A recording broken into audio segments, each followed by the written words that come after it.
Assalomu alaykum do'stlar, qadrli yurtdoshlar. Mana haligi yangi chiqqan dominant to'g'larimiz уже kattalariga zakaz olish boshlandi. Pastda joyi to'lib oldi hisobda. Ko'proq olaman deydiganlar aloqaga chiqaverasizlar. Bundan bag'ida ham, misol bundan keyingi partiya ham boqilgan. Bundan keyingisi endi hozircha bo'm-bo'sh zakaz olishlar bo'lyapti ularga ham. Bemalol qaysi biri sizlarga ma'qul bo'lsa, shuni olishlaring mumkin. Endi to'g'rilar haqida qisqacha ma'lumot berib o'taman. Bundan oldingi videolarda ham ma'lumotlar berib o'tganman.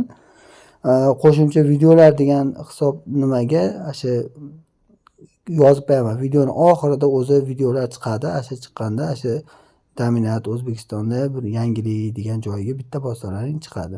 Bu to'g'lar o'zi haqiqatda ham yangilik, chunki 2026-yili endi mana shu yilning boshida to'g'chilarga boqish uchun tarqatilgan. Qachonki to'g'chilarda bo'lsa, to'g'chilar shuni olib boqib katta qilsa, keyin sotuvga chiqadi. Keyin qolganlarda, bozorchilarda unda bunda boshlanadi keyin shu bo'yi. Xo'p, to'g'larimizni oqi haqida ma'lumot berib o'taman. Bu dominant 41D 104 hisoblanadi. 104 zoti. Bu Adlerskiyga o'xshab ketadi, lekin Adlerskiy emas. Chunki holatini ko'rib turib, ko'pchilik Adlerga o'xshatib olayotgan bo'lishi mumkin. Bunday jo'ja yaqinlashtirilganda bunday ko'rsalaring, o'sha Adlerga o'xshaydi, lekin bu Adler emas. Dominant D104 yiliga 300-315 ta tuxum beradi. Tuxumini 58-60 grammdan bo'ladi. Turli xil yashash sharoitlariga osongina moslashadi. To'g'lari 2 kilo, 2 kilo 800 gacha, xo'rozlari 2 kilo 800 dan 3 kilogacha bo'ladi. Kunlik yemi 120-125 grammdan kunlik yemi. Yashab qolish sharoiti 95-98% deyiladi. Keyin qizillariga keladigan bo'lsak, qizillari Lemon Brown, ko'pchilik boqqan bo'lsa biladi. Lemon Brownga o'xshab ketadi, lekin u ham Lemon Brown emas. Bu Dominant D853 hisoblanadi. Bu yiliga 290-310 ta tuxum beradi. Tuxumining og'irligi 60-62 gram. Turli xil yashash sharoitlariga osongina moslashadi. Tovuqlari 2,5-3 kilogacha, xo'rozlari 3-3,5 kilogacha bo'ladi. Buni ham kunlik yemi 120-125 grammdan, yashab qolishi 95-97% ga baholangan. Xo'p, zakazlar olamiz. Hozir videoga nomerni qoldiryapman.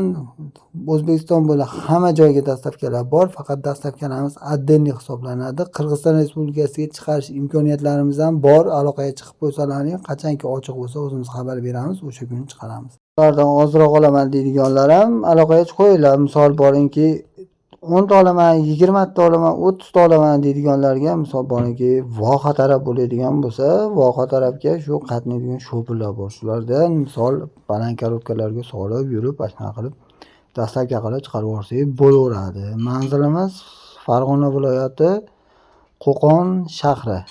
Bemalol aloqaga chiqaverasizlar. Ob'yomdagilarga misol 1 kunlik jo'jasi, 5 kunlik jo'jasi, 10 kunlik jo'jasi shunaqalarga ham zakaz olinaveradi. Faqat ob'yomga bunaqaga zakaz olinadi. Agar donali bo'ladigan bo'lsa, donalilarga faqat kattalariga zakaz olamiz. 2 oylikdan tepasiga. Bemalol aloqaga chiqaverasizlar. Rahmat hammaga, sog' salomat bo'linglar. Like, podpiska bosish eslaringizdan chiqmasin. Juda ko'pchilik ko'ryapti, lekin like, podpiska bosish esdan chiqib qolyaptimi, bilmayman. Endi opisaniyaga ham nima Telegram gruppalarni tashlab qo'yaman. Ashunga kirib olib turib, gruppaga misol tovuqchilik haqida siz boshqa zot boqayotgan bo'lsangiz ham, misol qora tovuqmi, sendimi, qanaqadir tovuq boqayotgan bo'lsangiz ham, qandaydir bir o'zgarish bo'lyapti, tuxum foizi tushyapti, bir-birini cho'qayapti degan savollaringiz bo'ladigan bo'lsa ham tortinmasdan aloqaga chiqaverasizlar. Maslahat berishlarimiz bepul, veterinariya xizmatlarimiz ham bepul onlayn shaklda bo'lsa agar kelib ko'rib borib tekshirish kerak bo'lsa, unda jicha qimmatroq bo'ladi, chunki yo'l xarajatlarini olamiz albatta. Rahmat hammaga, sog' salomat bo'linglar. Keyingi videolar kuzatib boring. Bundan-da qiziqarli, yaxshi videolar chiqaraman. Iloji boricha qiziqarli qilishga harakat qildim. Ketgan vaqtlaringga rozi bo'linglar.